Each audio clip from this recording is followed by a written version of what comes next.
William Samoei Ruto is a very smart and a shrewd politician. When he came into power in 2022, William Samoei Ruto did one thing that he was aware that it will bring constitutional crisis.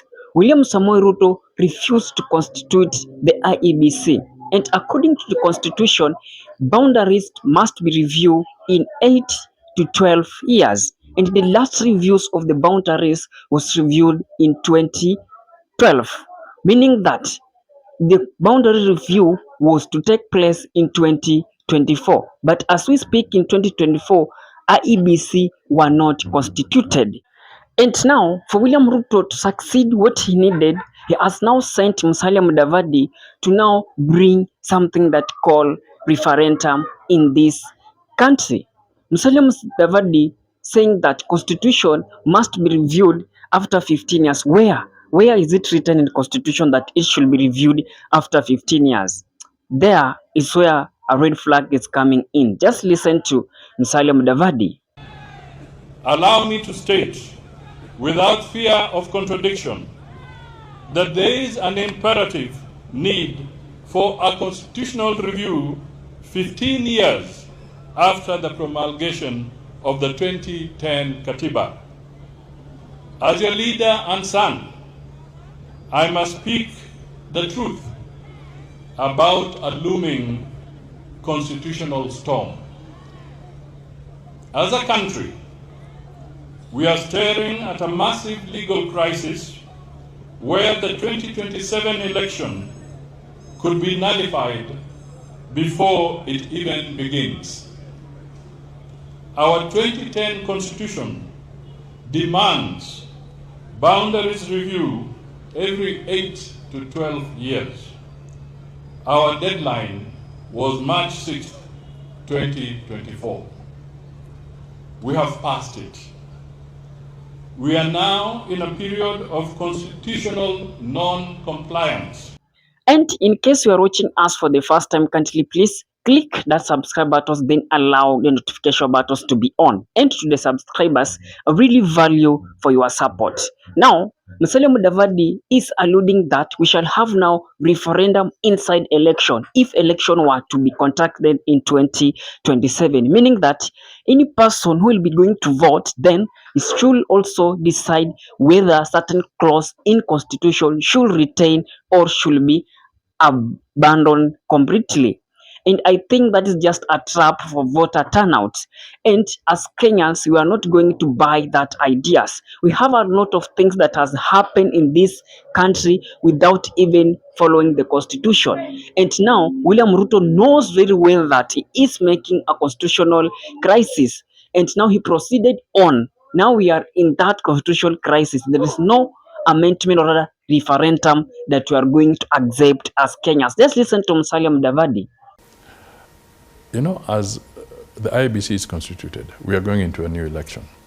It will be an election where the term of the government is renewed, okay, or terminated, depending on how Kenyans are going to vote.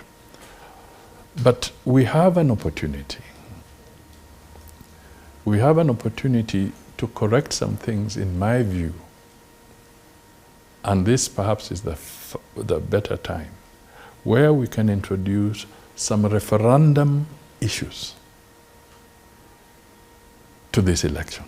From where you're seated, do we have the capacity to do our election together with the referendum? Of course, we can. The referendum law can be completed before the next election. You know, there was some element of it that required parliament. Once we have firmed up and aligned the referendum law, since the election is going to be in August 2027, we have an opportunity to put on the table some critical issues that may not be resolved through a simple parliamentary process, but may require broader public participation.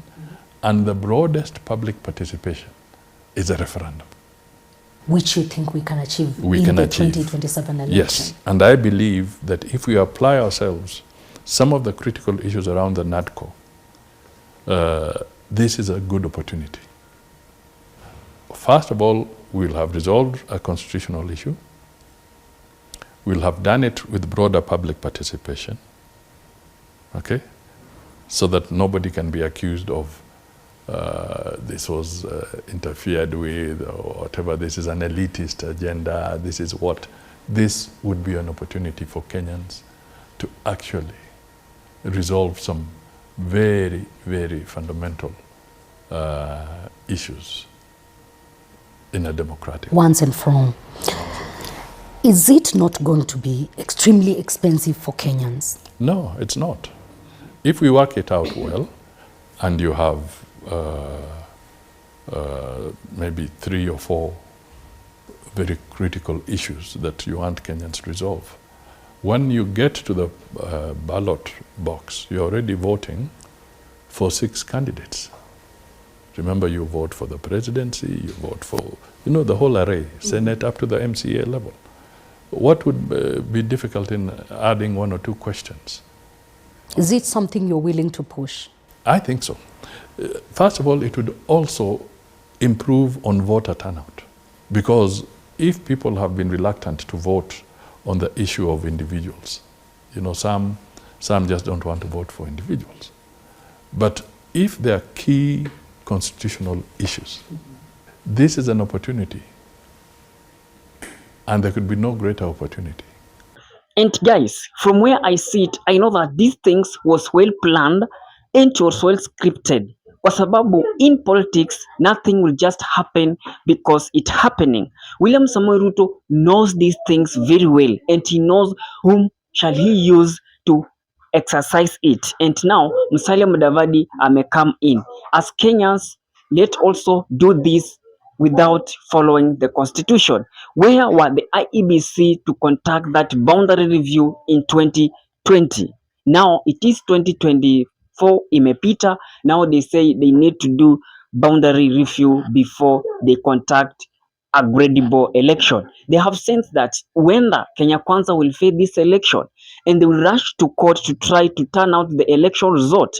And one of the grounds will be that the IEBC did not follow what they normally call constitutional of this country. And now we have something that we say it has already passed with the event. We are not going to accept it to happen if it's already passed with the event. We know that in 2024, IEBC were not there. It was not the fault of Kenyans. It was the fault of the head of state, who did not even dare to constitute that IEBC. At that time, ndio mlikuwa mnaona people running down, sijui NADCO reports, sijui what to form the, and they were just busy planning about power. And guys, do you support this referendum amendment that is being proposed by Musalia Mudavadi? Drop it in the comment section. For me, I don't believe it, kwa sababu it is just a way to try kuleta confusion as we are heading towards the election, so that they may in any other way postpone this election. If not postponing the election, they will lay a ground on which they will challenge the election in court. And this means that Kasongo, together with his team, they are afraid of the result of 2027. And they know very well that there is no way one-term individuals will win this seat. And now they are now coming up with the legal issues, so that Wakenya wa kawaida wenye waelewi, they just follow them as they speak. I don't think constitutional referendum, this is the time for it. Drop your thought in the comment section. I'll be doing my best to read it and giving you a response. And with that, guys, peace and love.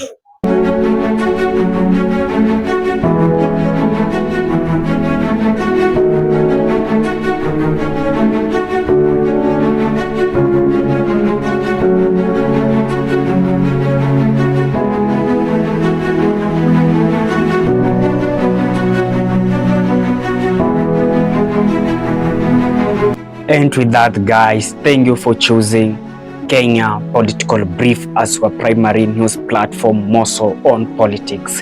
Kindly please share this video to a friend.